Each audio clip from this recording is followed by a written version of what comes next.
Masechet Ketubot, Daf Ayin Zayin. And with this daf, we complete the 7th perek. We've been talking about blemishes in a bride, and now we're going to turn to blemishes in a husband, which may or may not be grounds for divorce. Ha'ish shenoldu bo mumin en kofin oto lehosi. Tanakama says that if a man develops blemishes during the marriage, these are not grounds of forcing him to divorce his wife. It seems to be a double standard here. Blemishes in the wife, he can divorce her, but blemishes in him, she cannot come and say, hey, I don't like this guy, and force him to divorce. Why is there this double standard? It seems that there's a difference in psychology. Men are more particular about blemishes in their wives. Women are more forgiving in blemishes in their husbands. But anyway, that is Tanakama. Amar Rabban Shimon ben Gamliel, Bameh devrim amurim bemumin haketanim, aval bemumin hagedolim kofin oto lehosi. Rabban Shimon ben Gamliel, however, disagrees and says, when is this true that a blemish is not grounds for divorce? Only if it's a small blemish. But if it's a big blemish, then she has a definite right to come and say, hey, look at this blemish that he has developed after the marriage. I don't want to be married to him. In that case, the court will come and force him to divorce her. That is the Mishnah. Rav Yehuda Taneh, Noldu, Chiya bar Rav Taneh Hayu. The Mishnah, as we have it here, does say Noldu, and that's Rav Yehuda's version. But Chiya bar Rav has a different version that says Ha'ish Shehayu bo mumin, meaning he already had them from before the marriage. So what is the implication of this difference of wording? Man damar Noldu kol sheken hayu. If a man does not need to, he's not forced to divorce his wife, if his blemishes developed after the marriage, then all the more so, he does not have to divorce her if they had those blemishes before the marriage. Because if you already had them before the marriage, she knew about them, and she accepted that I'm okay with marrying him, even though he has these blemishes. So then for sure, she can't come and say, I want a divorce. But it's also true, since they has no do, even if they come after the marriage, she still can't come and demand a divorce. Manda madhayu aval nodud lo. But the second version that says that we do not force him. She cannot force him to divorce if he had blemishes already, because then she knew about them and she accepted them. But according to Chiya Barav, if they developed after the marriage, then she can come and say, oh, this is a new development. I never agreed to marry him if he has this blemish. And in that case, we can force him to divorce her. Good. Tenan. Amar Rabban Shimon ben Gamliel. Bemumin ketanim, aval bemumin gedolim, kofin oto lehosi. We quote the second part of the Mishnah, the opinion of Rashbag, that's all true only regarding small blemishes where it's no big deal, then we do not force him. But if it's a large blemish, then she can say, I don't like that, and we will force him to divorce her. We understand this according to the opinion that says that they are new blemishes. Well, that's why would be a difference between big ones and small ones, since they are new. So if they're new and they're big, then she has a legitimate claim. We will force him to divorce her. But if they were already there from before the marriage, then what difference does it make whether they're big or small? Hasavara v'kibela. She knew about them, she saw them, and she accepted them. So even if they're big and she was okay with it before the marriage, then she has no right to come and say, oh, now I want a divorce. And the answer is, before the marriage, she thought, I can live with a husband that has this problem. She thought it would be okay. But now that they're actually living together, she says, I'm sorry, I can't handle it. And that is her right. If it's a large blemish, then we will, in fact, force him to divorce her according to Rashbag. Ve'eluhen mumin gedolim. What is the definition of a large blemish? Pedash Rabban Shimon ben Gamliel. Rashbag himself explained, Kegon nismet ayno, if he has an eye that was blinded, nikta yado, or a hand that was cut off, nishbera raglo, or a leg that was permanently broken. And so he would be maybe physically not attractive, maybe not able to do the work that he needs to, whatever reason. She is allowed to say, this is a large blemish and I'm not willing to live with it. Itemar, Rabbi Abba bar Yaakov Amar Rabbi Yochanan, halacha keraban Shimon ben Gamliel. So Rabbi Yochanan said the law is like Rashbag, who says that if it's a big blemish, yes, we do force him to divorce her. Rav Nachman, halacha k'divrei Chachamim. However, Rav Nachman says, no, we follow Chachamim, the Tanakama, that says we do not force him to divorce her. Okay, Umi Amar Rabbi Yochanan, Hachi, hold on, we asked, did Rabbi Yochanan really say halacha is like Rashbag in this case? Ve'amar Rabba bar Chana Amar Rabbi Yochanan, Bechol makom sheshana Rabban Shimon ben Gamliel b'mishnatenu, halacha kemoto chutz me arev v'saidan ur'aya acharona. Rabbi Yochanan said something similar, but in a different way. He said there's a general rule that anytime there's Rashbag is mentioned in our Mishnah, we follow the halacha like him, except for these three cases, one regarding a guarantor in Baba Batra, one regarding to a divorce case that happened in Sidon, and the second of two cases that were mentioned in Masechet Sanhedrin regarding evidence. That's it. Those are the only exceptions. Otherwise, it always follows him. So why would Rabbi Yochanan ever say, oh, in this particular case, halacha is like Rashbag, if we have a general rule that the law is always like Rashbag, except for three cases? In other words, they were in agreement that Rabbi Yochanan does think the halacha is like Rashbag in this case, but it doesn't make sense that he would have said both of these statements. And the answer is Amora Enin Hu Valibad Rabbi Yochanan. These are two different Amoraim, and they just disagreed how Rabbi Yochanan formulated it. One Amora would mention every time Rabbi Yochanan thinks halacha is like Rashbag, he would say halacha is like Rashbag here, here, here, and mention all the cases in the positive way. Whereas the other Amora just makes a general rule and says it's always like Rashbag according to Rabbi Yochanan, except for three. But really, the content is equivalent, just two different ways of saying it. All right, we continue with the various blemishes of that a man has that would be a problem. The following are serious blemishes that we would force the man to divorce his wife if he has one of these. 1. Mukeh shechin, if he has boils. Uba'al polypos, if he has a polyp. Literally, it's the Greek word. That's the origin of the English word here. A polyp nowadays is just a little growth. It doesn't seem like a big deal, but this seems to be talking about something that's infected and smelly, as the Talmud will explain. V'hamekametz, a gatherer. One opinion is a gatherer of dung, so that's a smelly job. V'hamesaref nechoshet, a smelter of copper. That process involves sulfur, which is very smelly. V'abursi, a tanner. Tanning process used dung and other smelly materials, and so this guy, even when he comes home from the tannery, he always smells, and the wife has a right to say, sorry, this guy is too smelly, I can't live with him. Ben shahayu ad shelo nisu, ben mishenisu nodu. And in this case, for these serious problems, it makes no difference if he was already a tanner or any of these professions before they got married, or he joined that profession later. And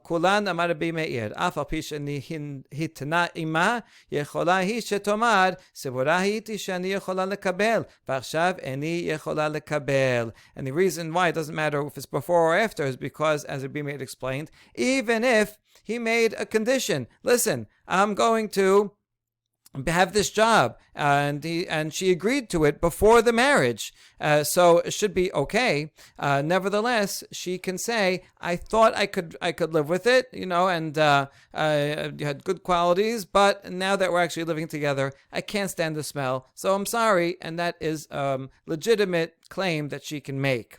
V'chachamim omerim. That was Rabbi Meir. However, Chachamim disagree and say, Mekabeleti al korcha. If she agreed to it originally before the marriage, then she has to stick with it, even against her will. If he changes jobs after the marriage, then you can say, I don't want you to take that job. But she agreed to it before, so then he does not have to divorce her, except except for the first item on the list, who is a guy afflicted with boils. The reason there is because it will destroy him if he has relations while he has boils. It will actually be very negative for his health, and therefore, for his own good, we force him to divorce her. Okay, and now, even according to Chachamim, they also make an exception in the following case. Maaseh besidon bebursi ehad shemet, v'haya lo ach bursi. You have two brothers who are both tanners, and one of them was married to a woman, and he died without children, and the brother, who's now going to be the avam, is also a tanner. Amru Chachamim, yechola hi shetomah lachicha hiti yechola lekabel, ulcha eni yechola lekabel. And Chachamim said, she can claim, I was willing to be married to your brother, although he was a tanner, but he had great qualities, and so I lived with it, I tolerated it. But I don't want to be married to you, because you're a tanner. You don't have those good qualities that I'm willing to put up with it. And so even according to Chachamim, who say that a woman, if she agreed before the marriage to be married to this tanner, then she is forced to stay. Nevertheless, if she falls to the yavam, who is a tanner, then she does not have to agree to stay. All right, now we're going to explain the terms. My Baal Polypos. What does this mean? This guy who has a polyp? It's a guy who has bad smell from his nose. But there's a braita that says he has bad breath. Ravase matne ipecha umanach basimana Shemuel la pasak pume mikule pirkin. Ravase thought it was the opposite, that Shemuel's the one that said it means the polyp means a bad breath, and it's the braita that means that it has a smelly nose. And he had a sign to remember that Shemuel's the one that said it's the bad breath, because he would say Shemuel never stopped his mouth from reciting this chapter. He was always reciting the chapter, so it's saying a positive praise about Shemuel, that he knew it so well. But from that we can remember that Shemuel's the one that says mouth, because he never stopped saying it with his mouth, though he's the one that thinks it's bad breath. What is the definition of the gatherer? He goes around and collects dung of dogs. We could use a mekametz in the streets of New York City. Hold on, we have a baraita that goes against Rav Yehuda. Rav Yehuda is only an Amorah. A Tanaitic baraita says that mekametz is the same as a tanner. It makes some sense because the tanner also needed dung, so he might also go around and collect some dung for his profession. So we ask, so this is a challenge to Rav Yehuda. Before we answer the challenge, we say, Uleta'amich, according to this braita itself, Tikshilan lach matnitin. How will you a reciter of the braita, explain our Mishnah that says hamekametz v'mesaref nechoshet v'habursi? It lists separately mekametz, gatherer, and tanner. So if you say that a gatherer is a tanner, why would you include tanner twice?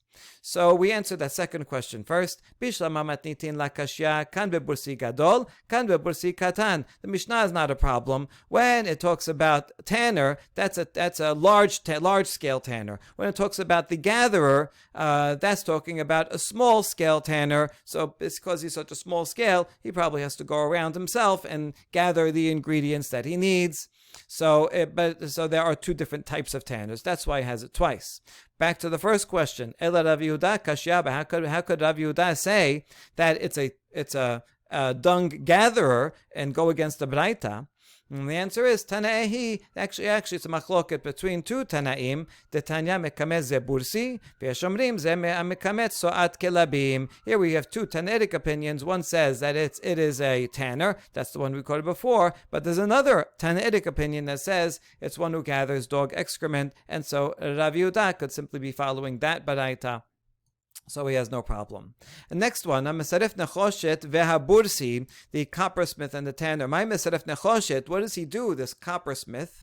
Rav Ashe Amar Hashle Dude. He's a kettlesmith. He fixes kettles, and something in that process makes a bad smell. Rabba Bar Bar Chana Amar Zeh Mechatech Nechoshet Meikaro. This is the one that hews copper from the ground, and then it's mixed with other minerals, and one of them is sulfur. And so when in the process of separating them, it's going to smell like sulfur, like rotten eggs.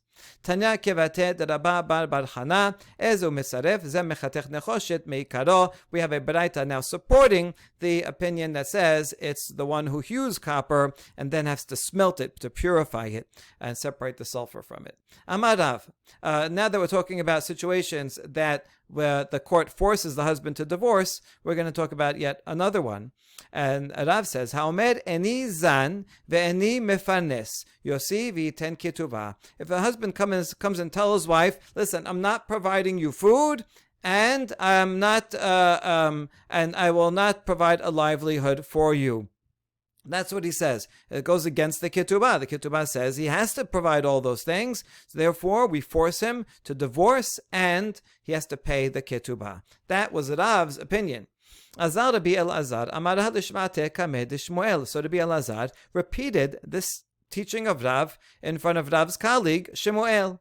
Amar achsu sa'are le'elazar ad shekofin oto leosi yichpuhu lazon. Shmuel disagreed with this ruling, and quite vehemently, because he said we should feed or force feed barley to Elazar. Barley was like animal food. It's like he's saying we should punish Elazar. Elazar's just repeating what Rav said, but he's punishing the messenger even here. He says I should force feed you to eat barley, because he should not have to divorce his wife and pay the ketubah. Instead, we should force him to give food to his wife and sustain her.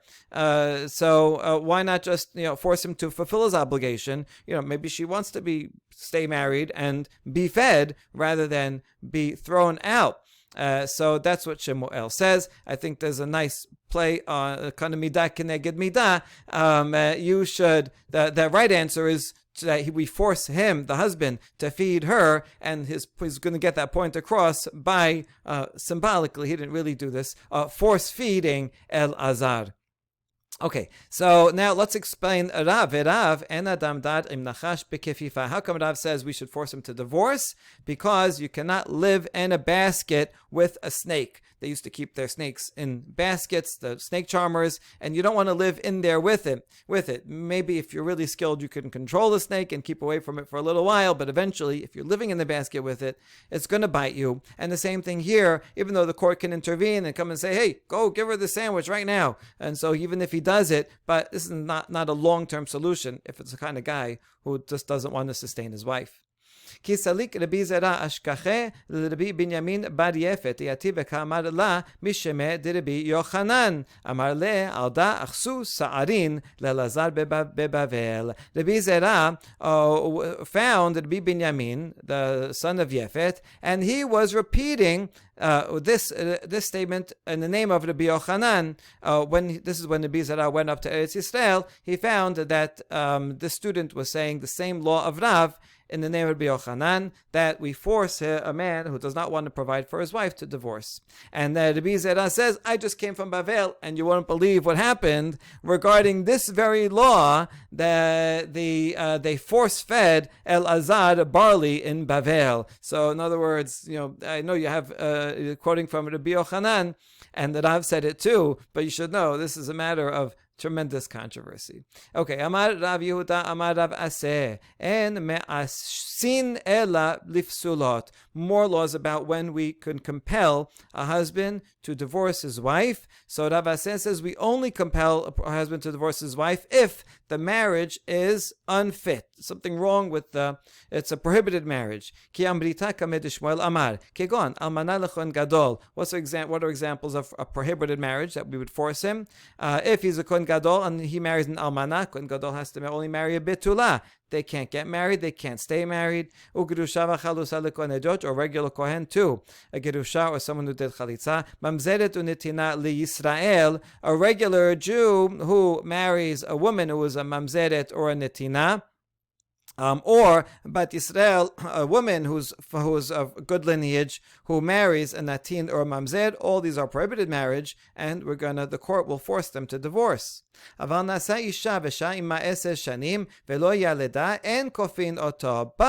if a man married a woman and they living together 10 years and still they did not have a child, so there the husband has a mitzvah of piru urvu. So really, in order to fulfill this mitzvah, he's going to have to get a second wife. We're assuming that it's she's the one who's not fertile, although it could be that he's not fertile.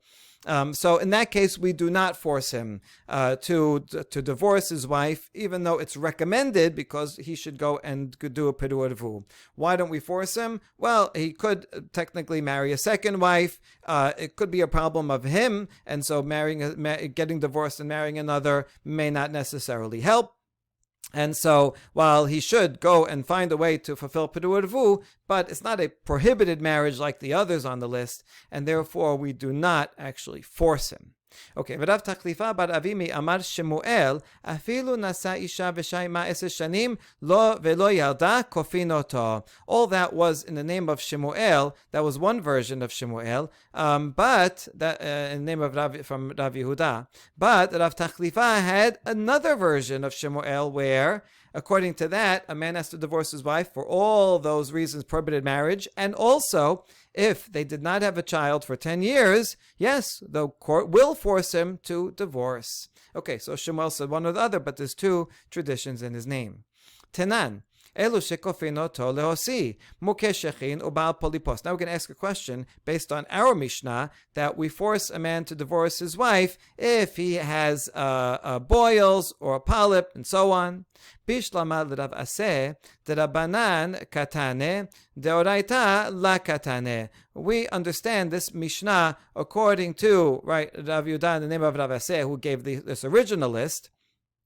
So now we understand that the list of items in this Mishnah here, our Mishnah in Ketubot, are talking about the Rabbanan reasons that the court would force the husband, but not the Oraita reasons. So the Rabbanan reasons are here, like boils and polypus, and the Doraita ones that's not mentioning are the ones that were mentioned up here, like Almanat Kohen Gadol. Now, if because in that version, Shemuel thinks that one does not have to force a man to divorce his wife if they did not have kids for 10 years.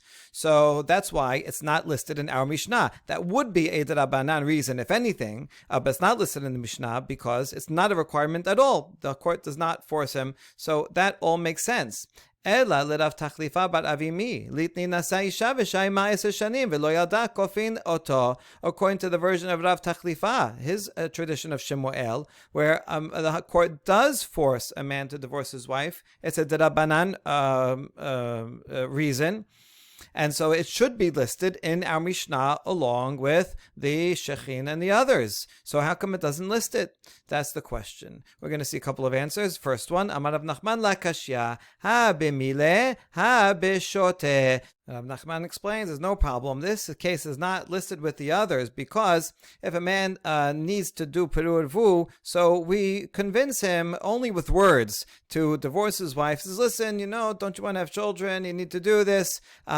So we only use words. However, in the items where the guy's smelly, his boils, big problems, so then we force him even with whips and divorce him. So we don't want to list the guy, the piru urvu guy, within this list because it's not the same type of convincing.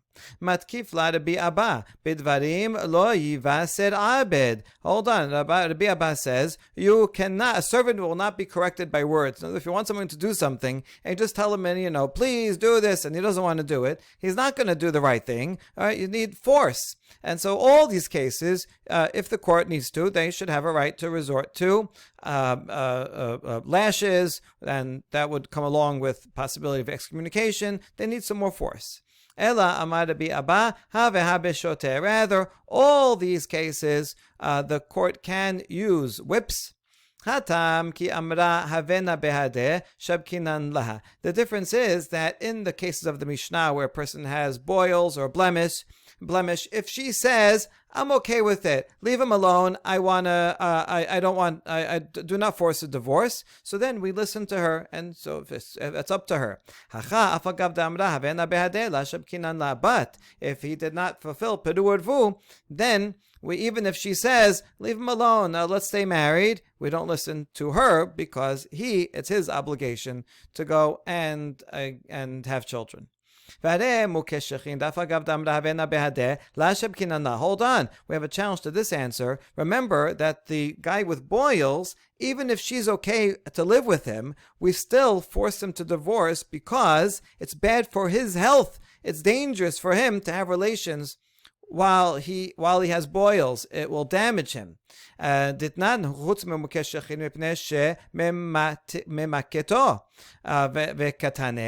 it lists this case, even though we force them to divorce, even if she agrees to it. So if you have one case that she agrees to and we force them to divorce, we should include also the case of when they have no children. Even if she says, don't force him, I'm okay with it, we still force him to divorce. So it should list it.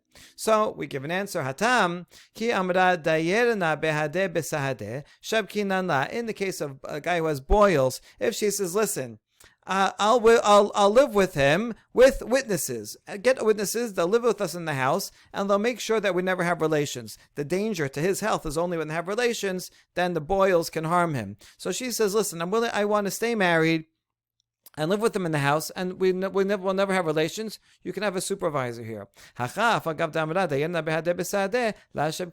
the case where they don't have children, then even if she says, I'm willing to live with them without having relations, that doesn't help anything. The point is he has to go and get another wife so he can have kids. And so we still force them to divorce. So that's the answer. Good. Tanya, Amar Rabbi Yosef, Sach li zaken echad b'anshe Yerushalayim, 24 mukei shechin hen, v'chulam amru chachamim, tashmish kashe lahen, u'ba'alei ra'atan kashe mikulan. We're going to learn something about some diseases. There was an elder from Yerushalayim, and he said there's 24 types of people that are afflicted with boils, different types of boils, and in every single one of them, if they have relations, it's going to be bad for them.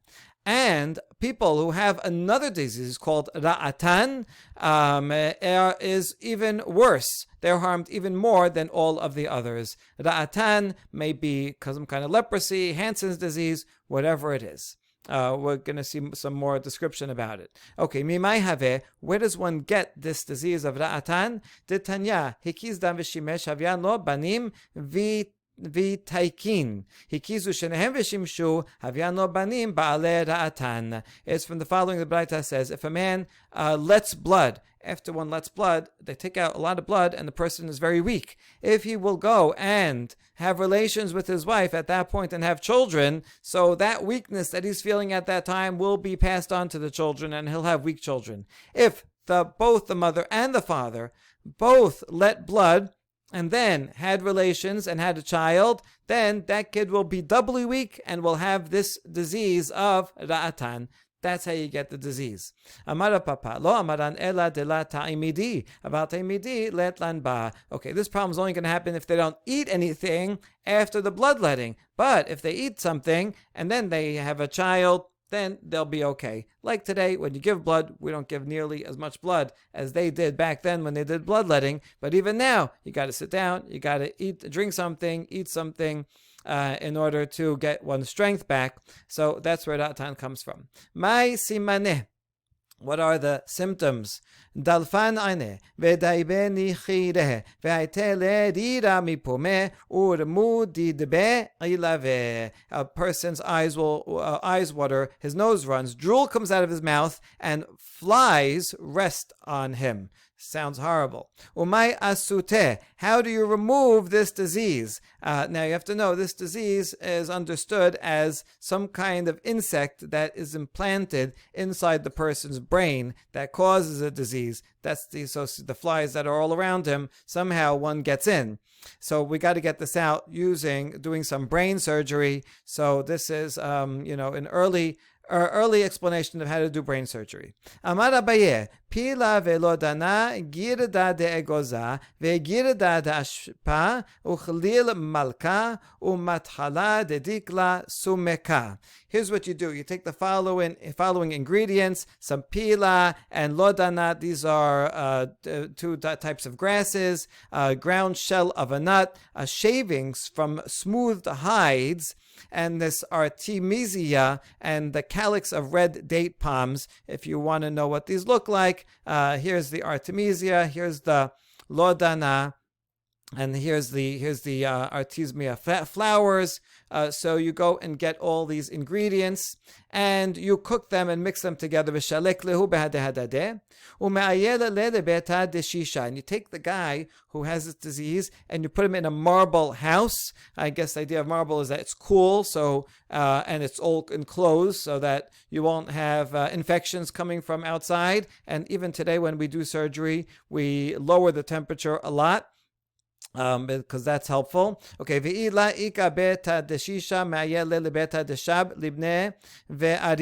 don't have a fully marble house, then you take him to one that has 7 bricks walls thickness of 7 big bricks and one small brick, so that it's very well insulated. And you take this mixture of all those ingredients and you pour 300 cups of it on the person's head until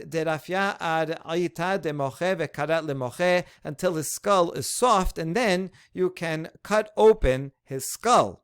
And then once you open his skull and expose the brain, so then you'll find the insect in there, but you can't just take it out because it might dig itself in further. So you have to bring 4 myrtle leaves and put one under each leg of the insect, and so it will rest on the myrtle leaf. And then you can take tweezers and pry it out. And then you have to burn it. If you don't burn the insect, it will find its way back in. All right. Rabbi Yochanan says, be careful of these flies that are near the person with ra'atan. They're the ones that carry the disease. It's pretty interesting that they recognize that there are, in fact, diseases that are carried by flying insects. So this is true. Whether they go into the brain or not, I'm not sure, and I don't know who would have survived a brain surgery like this. But in any case, they did have good advice on keeping away from it as follows. Rabbi Zera would not sit in a place where the wind blew from the direction of a person who had ra'atan. Rabbi Elazar would not enter into the tent of the person with ra'atan. Very good advice. They knew about contagious diseases.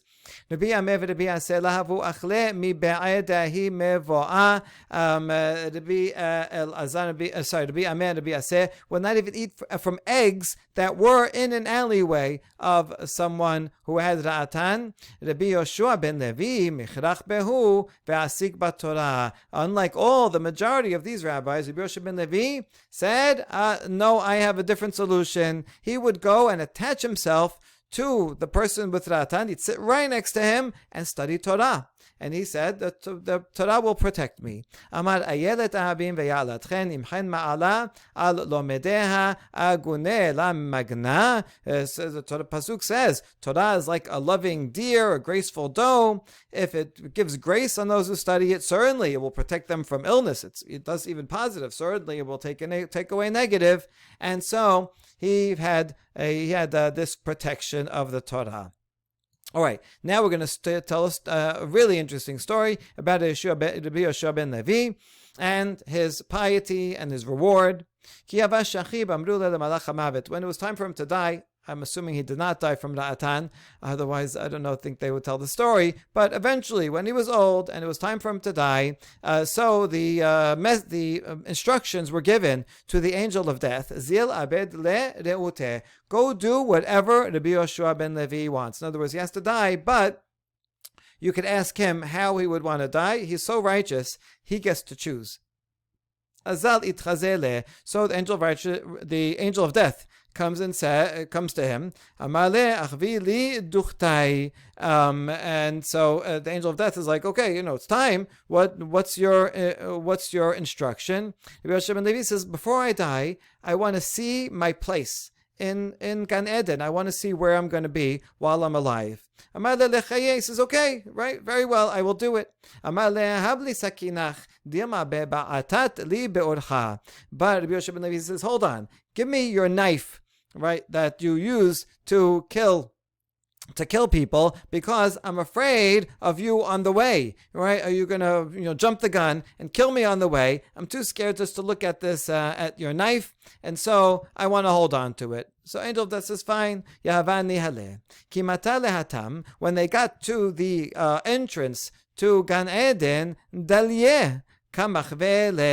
So when they arrived there, he lifted, the angel of death lifted Rabbi Yoshua so high up so that he could see into the gate, into the window where his place is going to be. Shevad nafa lehahu gisa. But Rabbi Yoshua jumped up through the entrance and fell into went into Gan Eden. In other words, he tricked the angel of death and was able to go into Gan Eden without dying. The angel of death is trying to get him back, so he's holding on to the corner of his cloak to pull him back into this world so we can kill him. Amar le bishwa'ata de la atena. Rabbi Yoshua ben Levi says, I make a vow, I am not coming. This is a serious vow. Now, even if he wanted to, he cannot give in to the angel of death.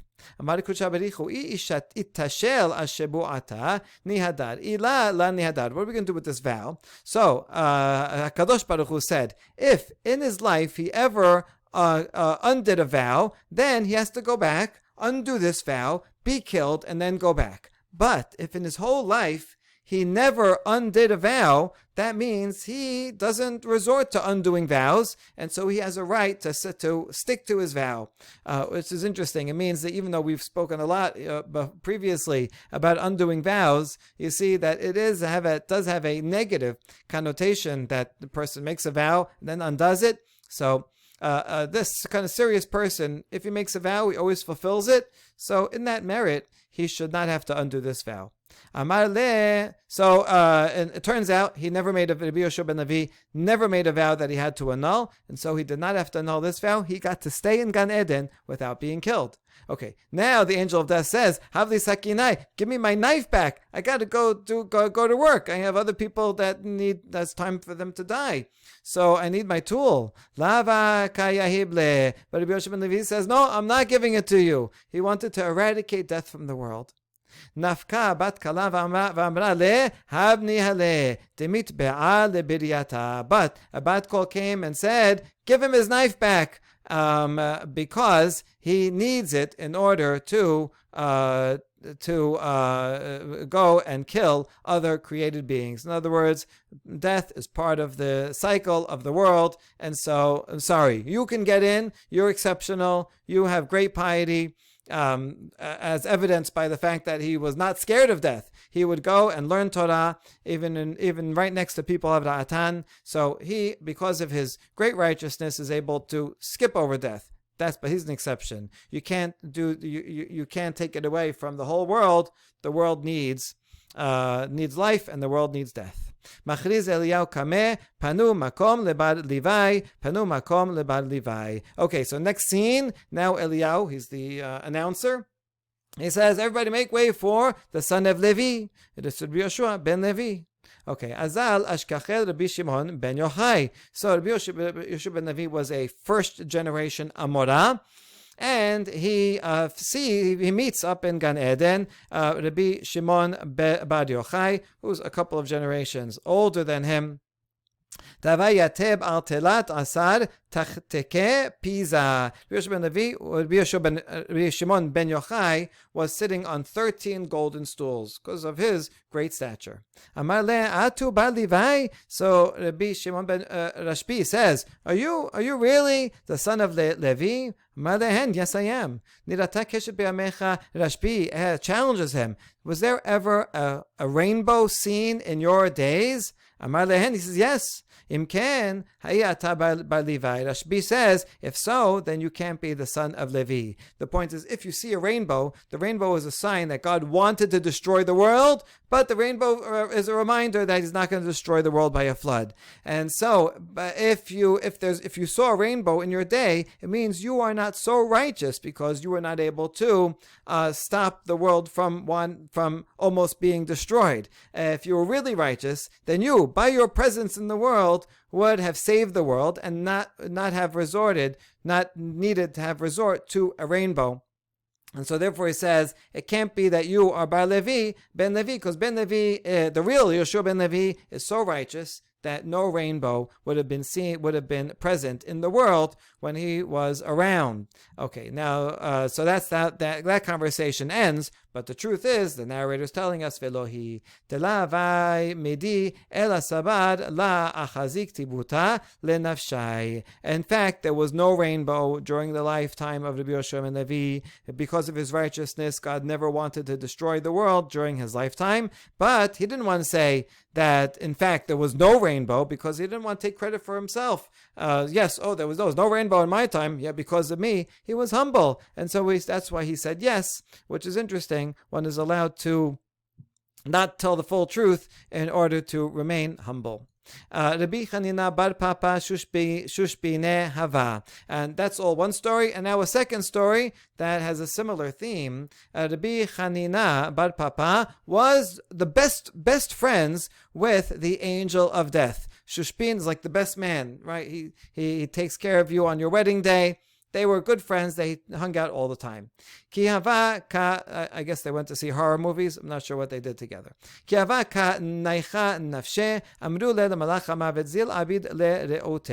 when it came time for Rabbi Chanina bar Papa to die, so the instructions to the angel of death was, go and do his bidding. You kill him however he wants. So the angel of death goes and appears to him, meaning time to go. Amar le shabki telatin yom ad nehadar talmudai damre ashre mi sheba lekan v'talmudo biyado. Rabbi Chanina says, I need 30 more days so that I can review my studies. Apparently he had a review session and he could go over all of his curriculum in 30 days because people say, praiseworthy is a person who comes here with his learning in his hand. I want to cram before the big test. So Shabke, angel of death says, no problem. You can live for 30 more days. 30 days are up. Very next day, angel of death says, okay, now it's time. He says, wait, I want to see my place in Gan Eden while I'm still alive, right? Take me to the entrance so I can see. Angel of death said, I'm not going to be tricked again. So first he says, Amar le lecheye, fine, I'll show you. Amar le havli sakinach, dilma beba'atat li be'orcha. Then Rabbi Chanina, they're on the way, he says, give me your knife, because I'm afraid of you on the way. Maybe you're going to kill me on the way. I want to guarantee I want your knife. Amar le kechabrach ba'it me'ebadli. Now the angel of death says, not so fast. I'm not going to be tricked again. I know what you're thinking. You want to escape like your colleague did, Rabbi Yoshua ben Levi, right? And I didn't have the knife. He couldn't take him. So no, I'm not doing that. Amar le aite sefer Torah vechazi mi ika midi dichti be de la kayamte. Rabbi Chanina argues and says, well, first of all, you're right. That's precisely what I was going to do. I was going to take your knife and then use the opportunity of peeking in to jump in and be there without dying. But now he argues and says, in fact, yes, I want to do that and I'm deserving of it. So he tells angel of death, bring me a Torah scroll and I challenge you, can you find in it anything that I did not fulfill? I fulfilled the entire Torah 100% and therefore I am worthy, like Rabbi Yoshua ben Levi, of entering without dying. Amale mi ikarchat beba'ale ra'atan v'asakt b'Torah. The angel of death says, the ultimate test, did you go sit next to people that have the ra'atan disease and learn Torah? Rabbi Yoshua ben Levi did that. That's how much he loved Torah and knew it would protect him. You, even though you fulfilled everything, you didn't do that. So he wasn't able to go into Gan Eden while alive, like Rabbi Yoshua ben Levi, but he did have another merit, that when this Rabbi Hanina died, there was a pillar of fire that separated him, his body, from everyone else, meaning he's in a class of his own. No, literally, no one can touch him. And we have a tradition that the pillar of fire appears only for the one person in the generation, the greatest, or for two, for two people, one or two in generation. He is within the top two, so it does show how great he is, even though he had to die, but still he had this. Now you have a problem because there's a pillar of fire, and they're trying to do to have the funeral and to bury him, but they can't come close to him. So Kareb legabe Rabbi Alexandri Amad aseh bishvil kebot chachamim. So Rabbi Alexandri comes close to the body and says, makes a prayer, right? I hope may this a pillar disappear in honor of the sages, because, well, look, we're here, so in our honor. Lashkach, the pillar of fire, says, no, you're not good enough. Do it for the sake of your father. No, it didn't do it. Lashkach. They're speaking to the Bichanina, Bar Papa, so wouldn't do it in the name of Papa, but do it for your own sake. We want to show you honor by giving you a proper funeral, and we can't come close. Istalak, so the pillar of fire disappeared. Amar Abaye, lapuke miman de la kayim afilu ot achat. He said, why did why did the pillar of fire appear? So, to show that this is what someone who fulfills every single letter of the Torah deserves, and someone who fulfills every letter except for one doesn't deserve this pillar of fire. So that's the significance of it. Amar le Rav Ada bar Matana lapokem mimor de la it le ma'akel igre. Now a nice sharp line. Abaye said that, and Rav Ada bar Matana told Abaye, this pillar of fire appears to show that it will not appear for someone who doesn't put a railing on his roof. That's a basic law. Like you, right? This is to exclude you, Abaye. So apparently Abaye had a roof, and he didn't put a railing around the roof, and so Rav Ada bar Matana used the opportunity at this moment when Abaye says, right, even someone does everything except one doesn't get a pillar of fire, and Rav Ada says, yeah, you fulfill everything, but you don't have a railing on your roof, and so that's why you would not be in the company of Rabbi Hanina.